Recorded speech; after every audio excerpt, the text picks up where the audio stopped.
The church was still. Not the peaceful kind of still, the kind that happens when 300 people hold their breath at the exact same moment.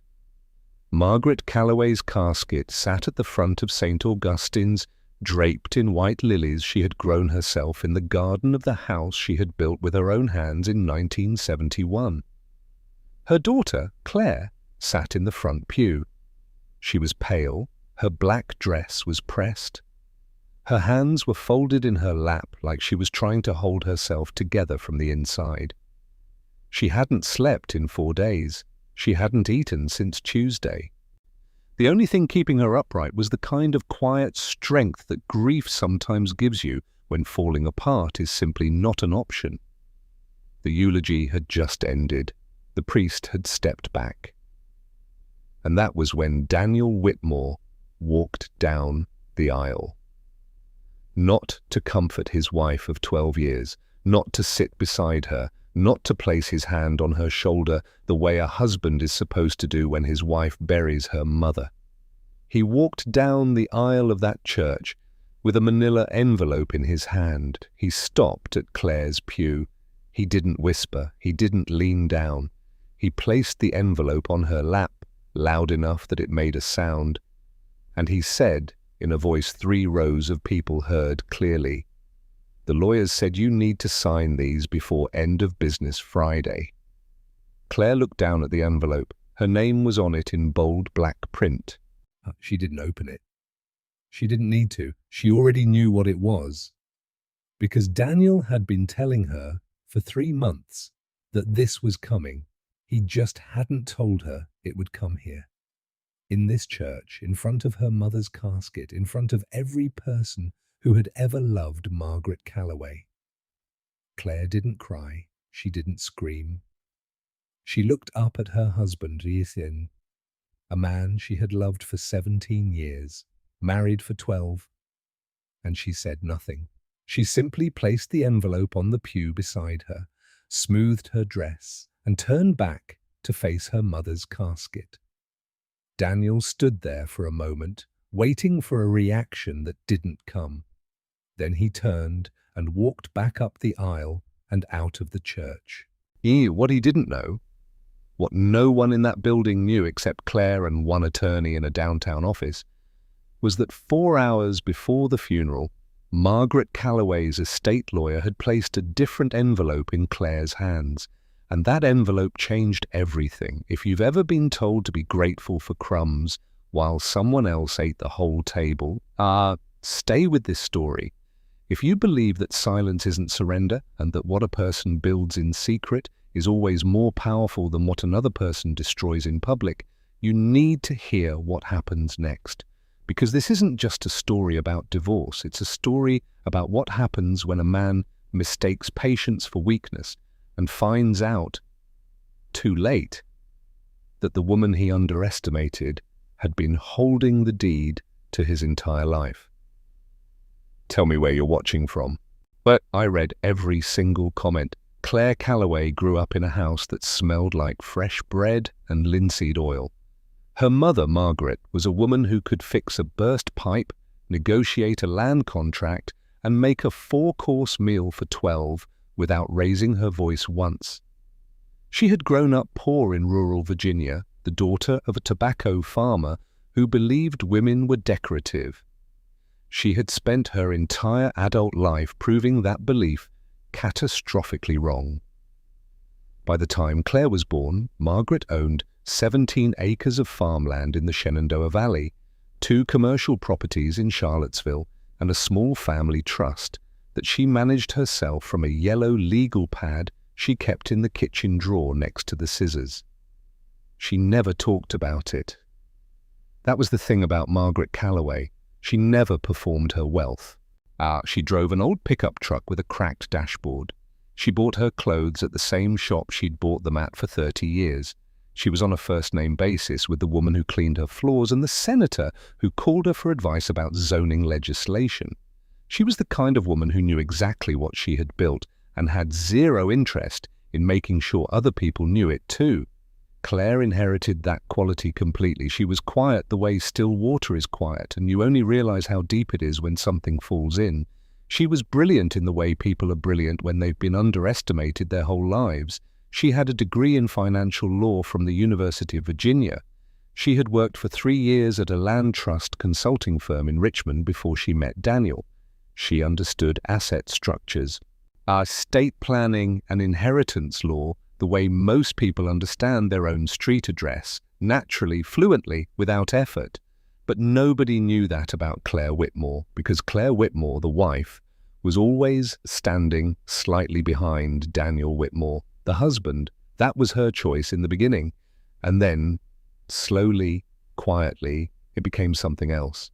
She met Daniel at a charity gala in 2009.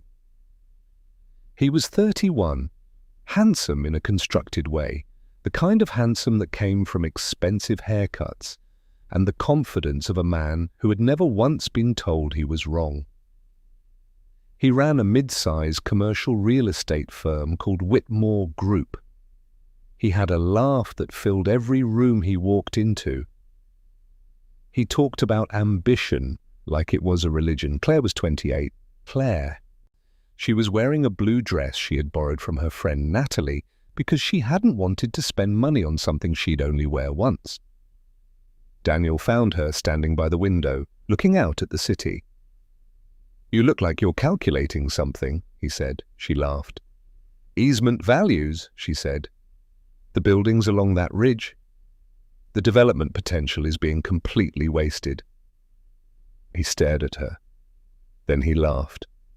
A real one, not a performance, and said, "Marry me." She didn't, of course, not that night, but 4 years later, she did. And for a while, for a few sweet years, it was exactly what she had hoped it would be. Daniel was ambitious, yes, but he was also funny. He remembered things.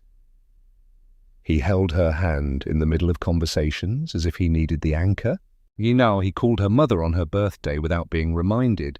He stood next to Claire at Margaret's kitchen table and listened to the old woman talk about soil pH and water rights for 2 hours and never once looked at his watch. Margaret didn't trust him. Claire knew that. She never said it directly. That wasn't Margaret's way.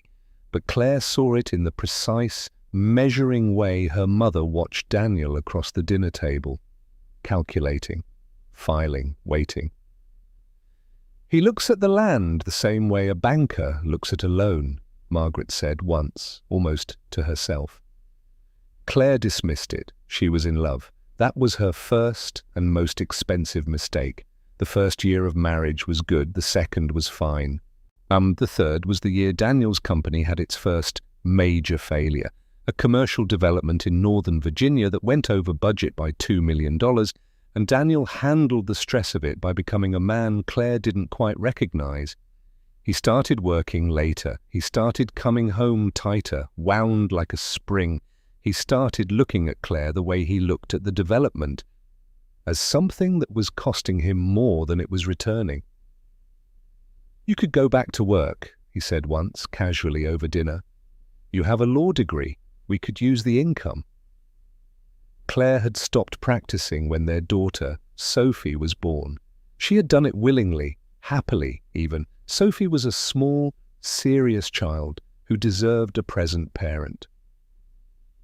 "Take care of Sophie," Claire said simply, and the house, and your accounts."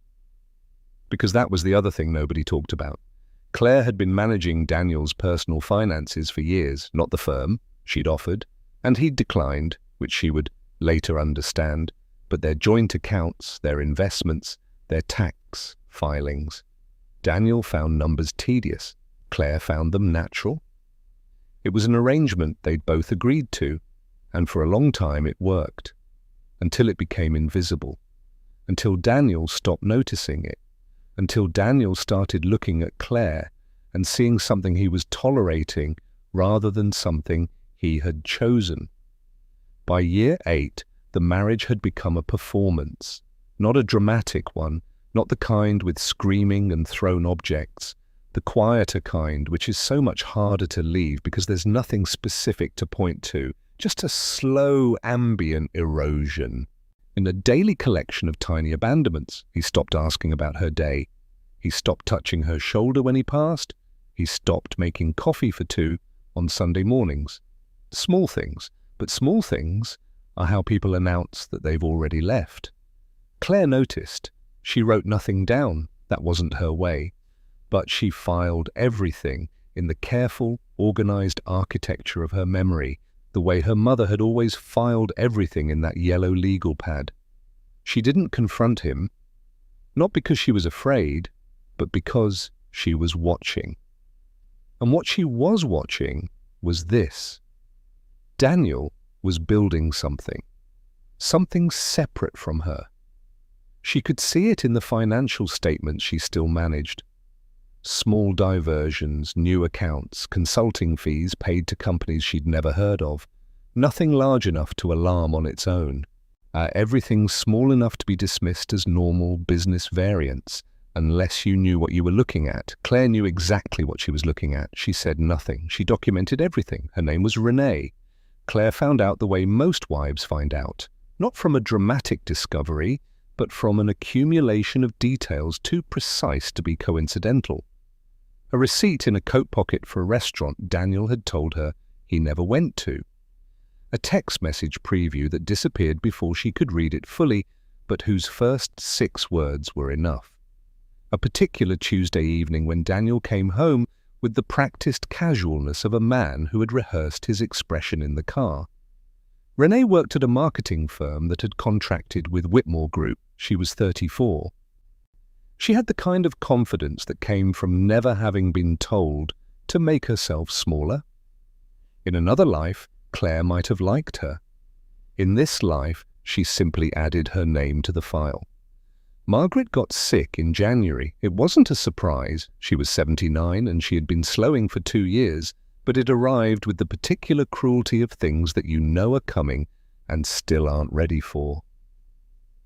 A fall in the kitchen, a fracture, an infection that the antibiotics couldn't fully clear.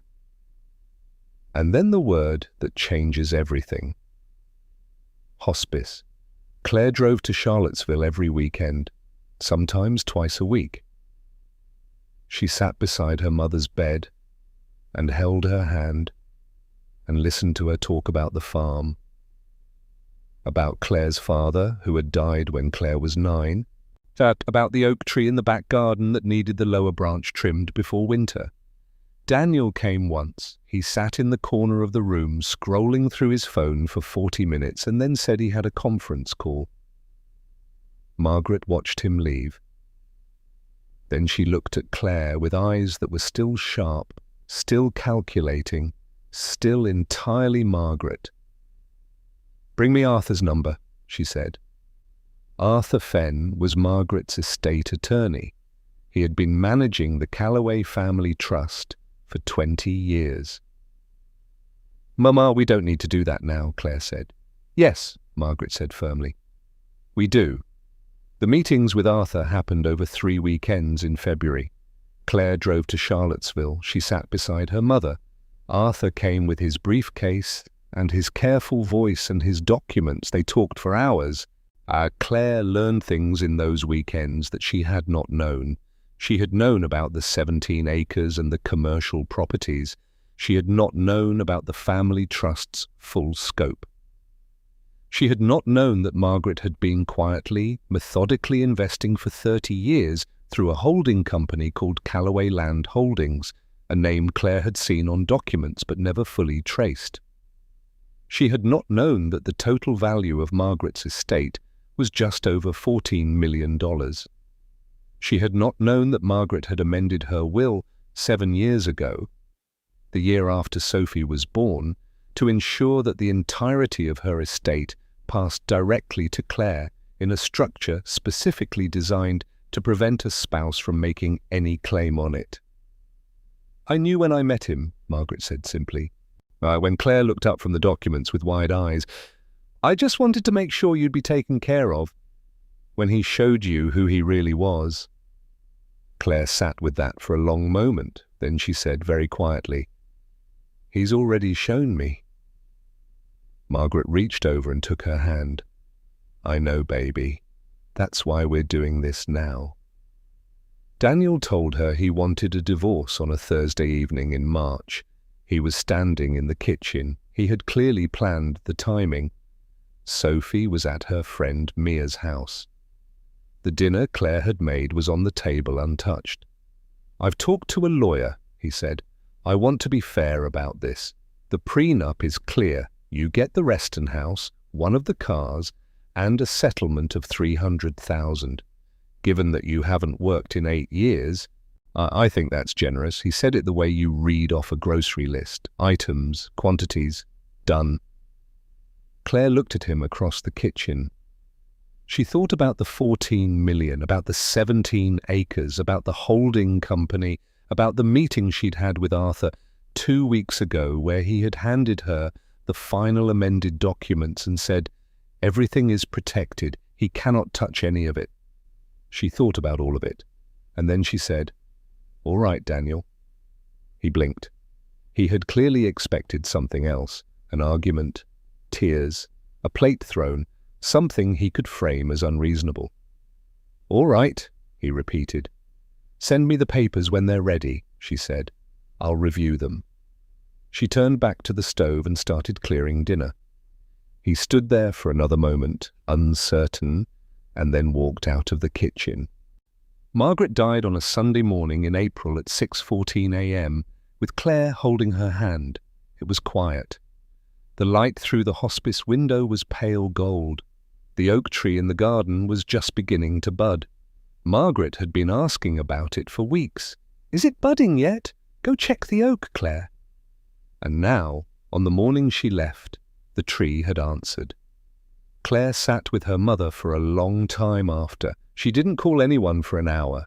She just sat and held her hand and listened to the silence, which was different from all the other silences she'd sat in. Larger, older, more final.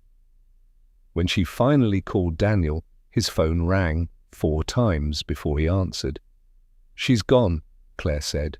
There was a pause. Then, "I'm sorry, Claire, I'll make some calls about the arrangements." She noted what he did not say. While he did not say, "I'll be there in an hour," he did not say, "I'm on my way." He said he would make some calls. She added it to the file she kept in her memory and said, "Thank you, Daniel." 2 days before the funeral, Arthur Fenn called. "The estate has been formally transferred," he said. "As of this morning, Callaway Land Holdings is yours. The trust has been executed. Everything is in place." "Thank you, Arthur," Claire said. "There's one more thing," he said. His tone shifted slightly. "I've been looking at the Whitmore Group's public filings, as you asked. There are some things you should see." "Send them to me," Claire said. She read them that evening at her mother's kitchen table, under the same overhead light where Margaret had once sat with her yellow legal pad, building the world she would one day leave to her daughter. What Arthur had found was not surprising. It was simply documented now. For 6 years, Daniel had been structuring development deals in a way that ran parallel lines between his personal accounts and the firm. Not theft, exactly. More elegant than that.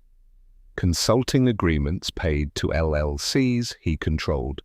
Advisory fees to companies with no employees. A pattern of transactions that, individually, meant nothing. Together, they told a very precise story. Claire read the documents twice. Then she made one phone call, not to a divorce lawyer, but to a forensic accountant named Helen Marsh, whom she had known since law school. "I need you to look at something," she said. "When?" Helen asked. "Before Friday," Claire said. The morning of the funeral, Arthur Fenn arrived at the house at 8 a.m. He placed a folder on the kitchen table. Inside was the formal transfer certificate for Callaway Land Holdings, the amended trust documents, and a 1-page summary of the estate's holdings. $14.3 million, 17 acres, 2 commercial properties, a portfolio of investments Margaret had been quietly building since 1987, all of it now entirely Claire's. "He has no claim on any of this," Arthur confirmed. "The structure your mother used was specifically designed for this situation. The prenuptial agreement Daniel has will be entirely irrelevant to these assets." Claire signed where she needed to sign. She thanked Arthur. She made him a cup of coffee. Then she went upstairs, put on her black dress, and drove to the church to bury her mother. She was sitting in the front pew when she heard his footsteps. She recognized them. 12 years of marriage teaches you a person's walk the way you learn their handwriting. The particular rhythm of Daniel's shoes on a hard floor, deliberate, slightly weighted on the right, the walk of a man who believed every room was watching him. She didn't turn around. She felt the envelope land on her lap. She heard his voice. She felt 300 pairs of eyes shift in their seats. And she felt something she had not expected to feel in that moment. Nothing. Not anger. Not grief. Not humiliation. Just a vast, quiet clarity. The same clarity she imagined her mother had felt in the moments before she slept for the last time. Everything simplified, everything reduced to what was actually true. She placed the envelope on the pew beside her. She did not open it. Did not. She turned back to face her mother's casket and the white lilies and the pale morning light through the stained glass, and she thought about the oak tree, and she let the moment pass. The woman who watched this from 4 rows back was named Patricia Owens. Patricia had been Margaret's closest friend for 41 years. She had known Claire since Claire was a baby, learning to walk in Margaret's kitchen. She had watched Daniel Whitmore for 12 years with the same precise, measuring expression that Margaret had always used. When she saw the envelope land on Claire's lap, something in Patricia went very still. She looked at the other faces around her. Shock, discomfort, the particular frozen expression people get when they've witnessed something that requires a response but can't find one. Nobody moved. Nobody said anything. Patricia made a note of every face. She had a memory like Margaret's, like Claire's. It ran in the family, through the friendship, at least. She would remember who said nothing. The reception after the funeral was held at Margaret's house. Claire stood at the door and received people. She shook hands and accepted embraces and said, "Thank you for coming," in the voice of someone who has used all their tears and found a quiet place on the other side of them. She was present, she was composed, she was entirely, completely herself. Daniel did not attend the reception. He had sent a text. "Meetings, I can't move, I'll be home by 7. Sophie, who was 11 and sharper than most adults Claire knew, stood beside her mother the entire afternoon and held her hand and said very little, which was exactly right. At 4:30, Claire excused herself and went upstairs to her mother's bedroom. She sat on the edge of the bed. She picked up her phone and called Helen Marsh. "I've seen enough," Helen said, without waiting for Claire to speak. "Give me 72 hours. "Take what you need," Claire said. Then she opened the drawer of her mother's bedside table and took out the yellow legal pad. She sat with it for a long time. The last entry, in Margaret's handwriting, was a list of the properties by address. Below it, in her mother's precise hand, "For Claire," who always knew exactly what everything was worth.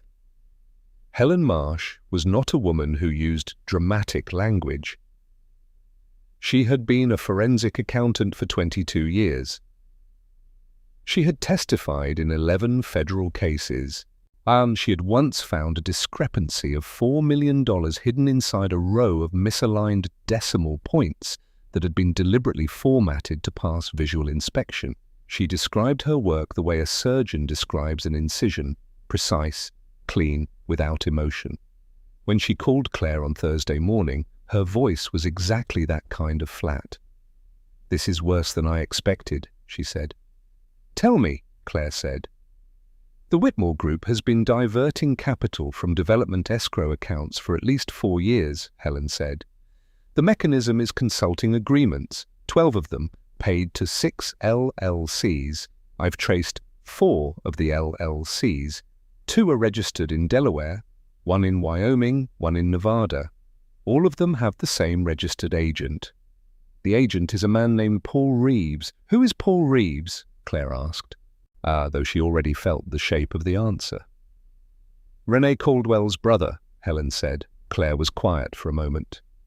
"How much?" she said. "Conservative estimate, $2.3 million over 4 years, Helen said. "But there's a second layer, 3 of the development projects, the ones where Whitmore took on outside investors, have discrepancies between the reported costs and the actual invoiced amounts. Someone has been inflating contractor bills and pocketing the difference through a pass-through account." "Can you prove it?" Claire asked.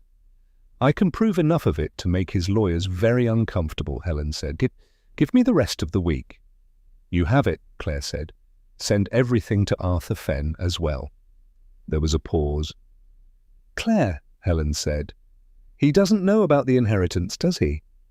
"No," Claire said, on another pause. "He's going to find out when the trust filing becomes public record," Helen said. "Within the next 2 weeks." "I know," Claire said. "He'll change his approach when he does," Helen said. "He's going to try to make a claim." "He can try," Claire said. She hung up and went to sit with Sophie, who was doing homework at her grandmother's kitchen table, chewing on a pencil, serious and quiet, and entirely herself. Daniel called on Friday evening. "Have you looked at the papers?" he asked. "I'm reviewing them," she said. "The lawyers need an answer by end of next week," he said. His tone was the tone he used in business negotiations, controlled, pressure-padded with patience, timed precisely. "I'll have an answer by then," Claire said. "Good," he said. He paused. "I know the funeral was hard." "I should have been there for the reception." "Yes," she said simply. "You should have." Another pause. Longer this time. Something in her tone had changed. Something so small that a different man wouldn't have noticed it. But Daniel had negotiated enough deals to feel the shift. "Claire," he said carefully, "is there something you want to say to me?" "Not yet," she said. "But there will be." She said good night and hung up. She drove back to Charlottesville that weekend. She walked the 17 acres with Arthur Fenn, who had known this land for 20 years and knew every property line, every water right, every easement, every covenant. She walked through the oak grove her mother had planted in 1989 to replace a section of forest that had been logged by the previous owner. She walked along the creek that had been her mother's favorite place to sit in summer. She walked the fence lines of the 2 commercial properties in town, which were currently occupied by a pharmacy and a law office. She wasn't grieving exactly, she was inheriting, taking possession, understanding what she now held.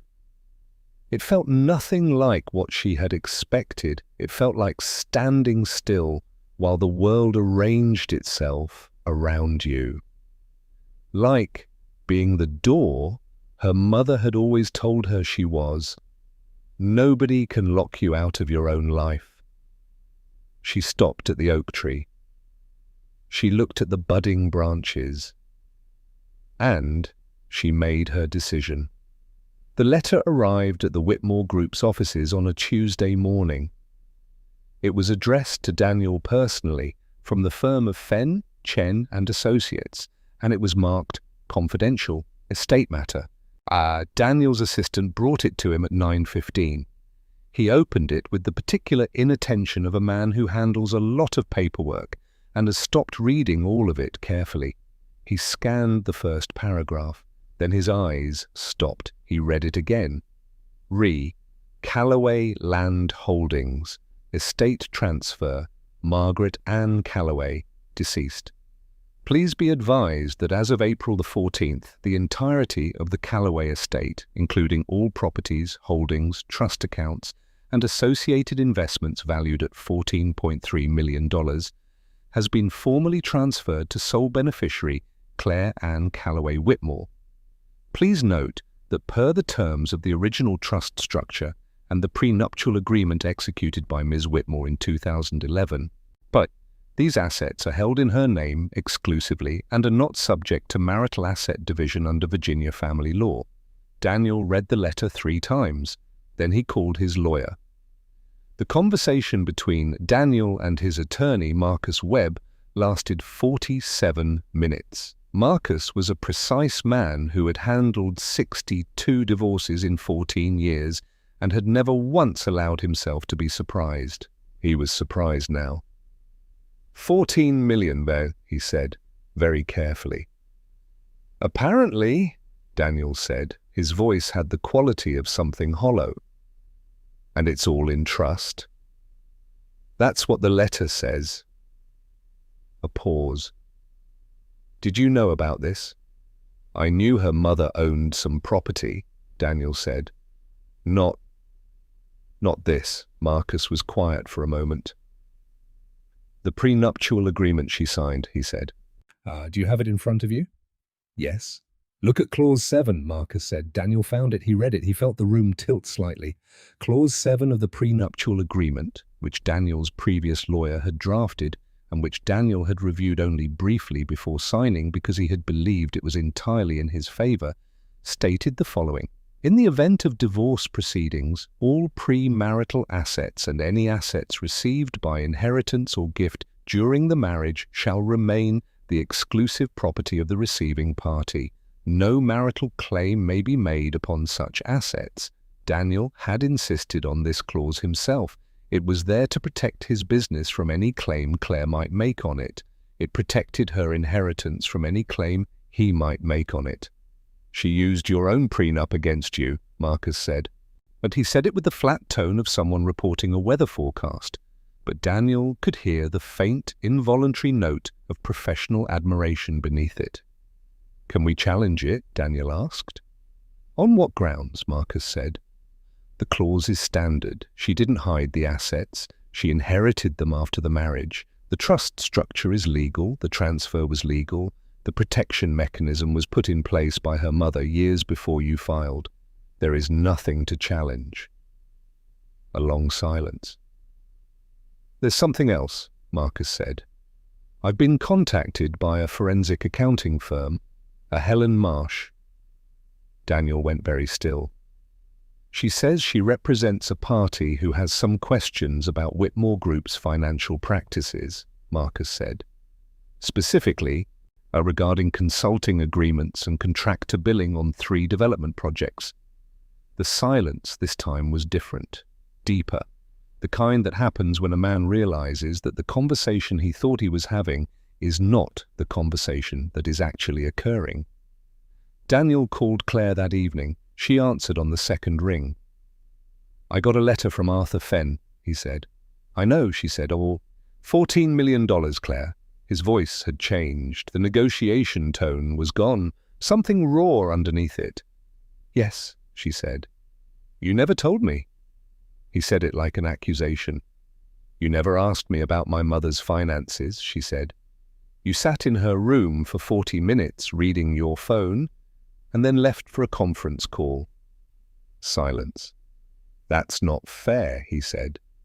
Isn't it? She said. She didn't raise her voice. She never raised her voice. We need to talk about this, he said. The settlement. What I offered you, I didn't know.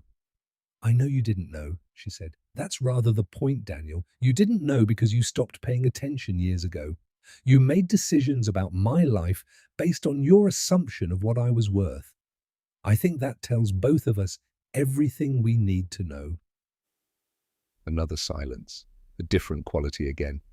The silence of a man recalculating. The Helen Marsh inquiry, he said carefully. That's you. "That's my representative, yes," she said. "Claire, the papers you handed me at my mother's funeral," she said. "I'll be returning them unsigned. My attorney will be in touch with yours. Good night, Daniel." She hung up. She sat in the quiet of her mother's kitchen for a long time. Then she opened the yellow legal pad to a new page, and she wrote one line. Not notes, not documentation, just a single sentence. "Whatever comes next, I am ready." The formal divorce proceedings began in May. They were not what Daniel had planned. The settlement he had offered, the Reston house, one car, $300,000, was withdrawn so fast it was almost funny. His lawyer came back with a new proposal, then another one, each one slightly more generous, each one slightly more desperate. Claire's attorney, a woman named Diana Soto, who had been recommended by Arthur Fenn and who spoke with the calm precision of someone who had never lost a case she truly prepared for, reviewed each proposal and responded with the same three-word message: "Not sufficient. Continue." Meanwhile, Helen Marsh's report was completed. It was 64 pages. It documented, with receipts, invoices, account records, and wire transfer confirmations, a pattern of financial diversion from Whitmore Group that totaled $2.7 million over 4.5 years. It named the LLCs. It named Paul Reeves. It named the 3 development projects where contractor bills had been inflated. Helen sent the report to Diana Soto. Diana sent relevant portions to Marcus Webb. Marcus sat with his client in a conference room for 3 hours. What happened in that room, Claire would only learn partially from Diana's account. But the broad shape of it was this. Marcus told Daniel that the financial practices Helen had documented were, at minimum, a civil liability to the outside investors in those development projects, and at maximum, the kind of thing the SEC had specific opinions about. He told Daniel that the cost of fighting Claire's divorce settlement would be significantly exceeded by the cost of what would happen if Helen's report became public. Daniel, for the first time in a very long time, found himself in a room where the numbers did not work in his favor. Renee Caldwell, to no one's particular surprise, was not present for any of this. She had learned about the $14 million from Paul, her brother, who had learned about it from Daniel. She had learned, simultaneously, that Daniel's firm was under forensic review. She had learned that the consulting agreements through Paul's LLCs were part of that review. She sent Daniel one text message: "I think we need some space." He did not hear from her again. The settlement was finalized in July. Claire received the Reston house, full custody of Sophie, comprehensive child and spousal support, and a financial settlement of $1.2 million drawn from Daniel's personal accounts, not the firm, per the terms negotiated by Diana with the precision of someone who had read every page of Helen's report and underlined the important parts. Daniel retained the Whitmore Group, which he would spend the next 18 months quietly restructuring under the supervision of a compliance firm agreed upon by both parties as a condition of the private resolution of Helen's findings. He retained his reputation, barely. He retained very little else. Claire signed the final documents on a Thursday afternoon in Diana's office. She wore the same blue dress she had worn to the charity gala where she had met Daniel 14 years ago. She had found it at the back of a closet while packing up the Reston house. It still fit. She wore it not as a statement, but as a private acknowledgement, a full circle, a beginning and an ending wearing the same color. Diana shook her hand. "It's done," Diana said. "Yes," Claire said. "It is." She thanked Diana. She walked out into the July afternoon. She called Sophie, who was at her grandmother's house in Charlottesville. Claire had started letting her spend weeks there now, the way Claire herself had spent summers there as a child, and told her it was done. "Good," Sophie said. She was 11 years old and had her grandmother's precision. Good, Claire agreed. She drove to Charlottesville. The 17 acres did not sit idle. Claire had been thinking about what to do with them since February, and since the first meeting with Arthur beside her mother's bed, since she had first understood the true shape of what Margaret had built. In September, she registered a company. She called it Callaway Land Trust. Keeping her mother's name, extending it, honoring it, she hired Arthur as its primary legal counsel. She hired a land management firm out of Charlottesville. She brought in a sustainable agriculture consultant and a development planner who specialized in conservation easements. The 17 acres became two things simultaneously: a working organic farm on the eastern section, leased to a young couple from the valley who had been trying to find affordable farmland for 3 years, and on the western section, which had the creek and the oak grove, a community nature reserve and educational center, open to local schools. As the commercial properties in town were renovated, the pharmacy stayed, the law office moved to a larger space, and a small women's legal clinic took the ground floor, offering sliding-scale services for women navigating high-conflict family law situations. Claire provided the space for free. She moved into a house she chose herself, not the Reston house. She sold that. Not her mother's farmhouse. That was part of the trust now, used by the farm managers. She found a house in Charlottesville, a Victorian with a wraparound porch and a garden that had gone slightly feral and needed attention, and she bought it with money that was entirely, irrevocably hers. She planted things, she cooked.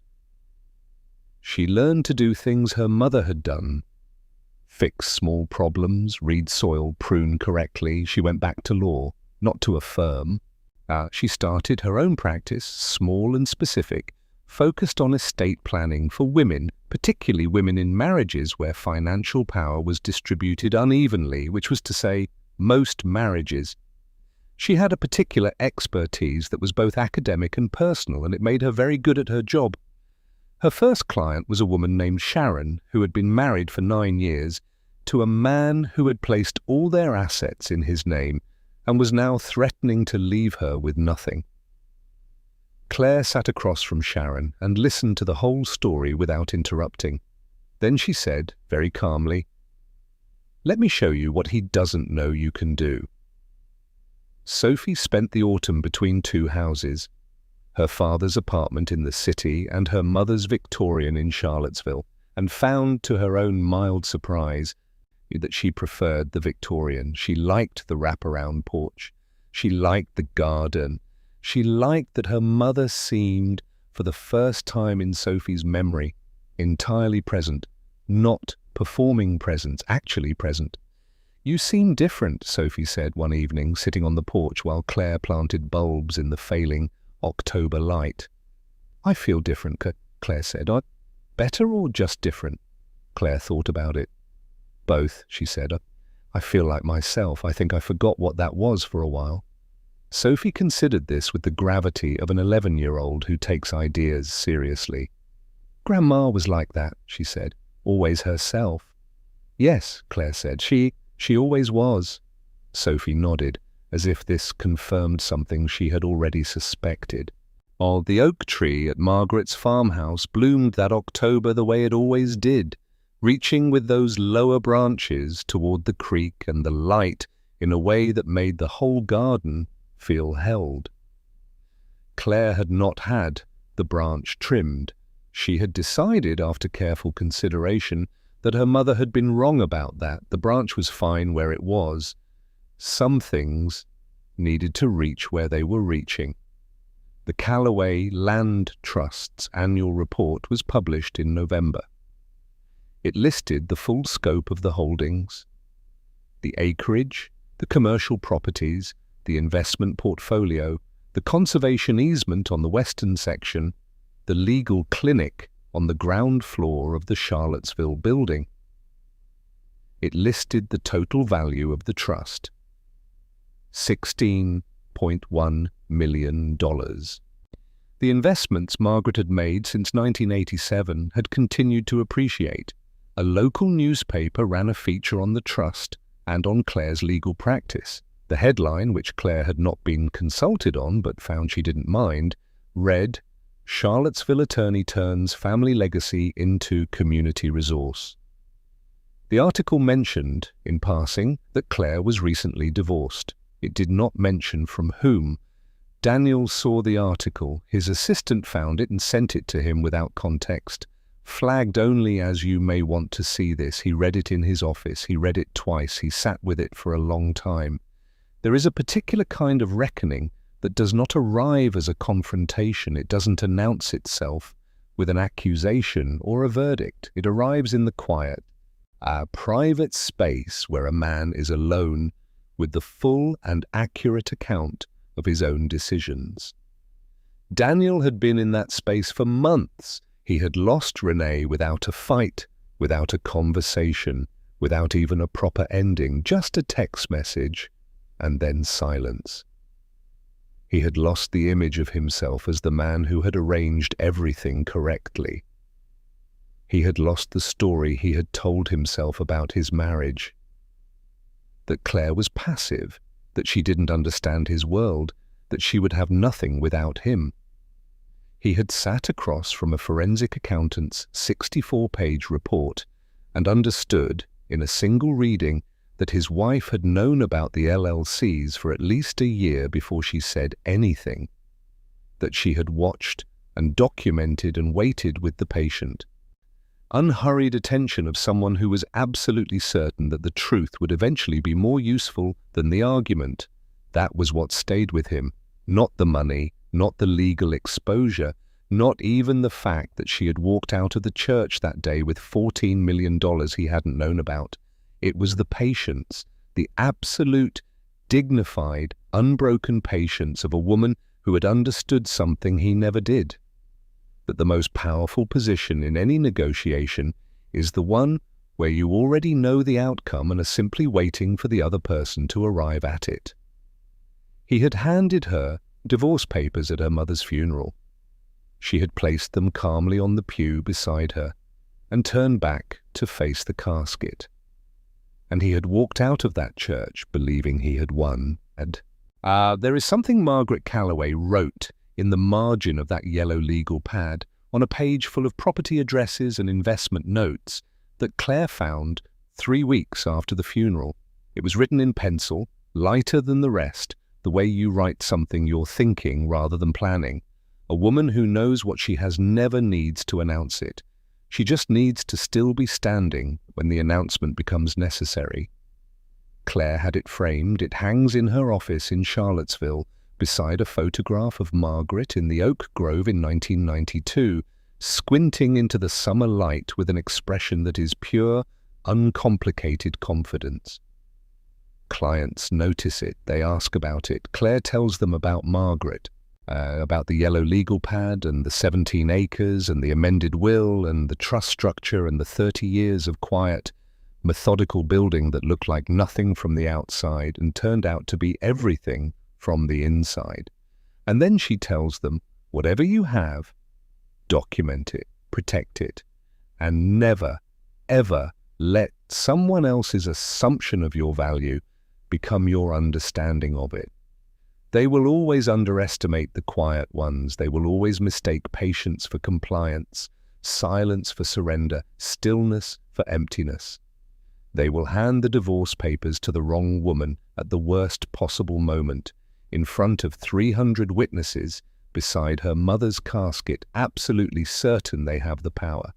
And then the legal notices will arrive, and the forensic accountants will call.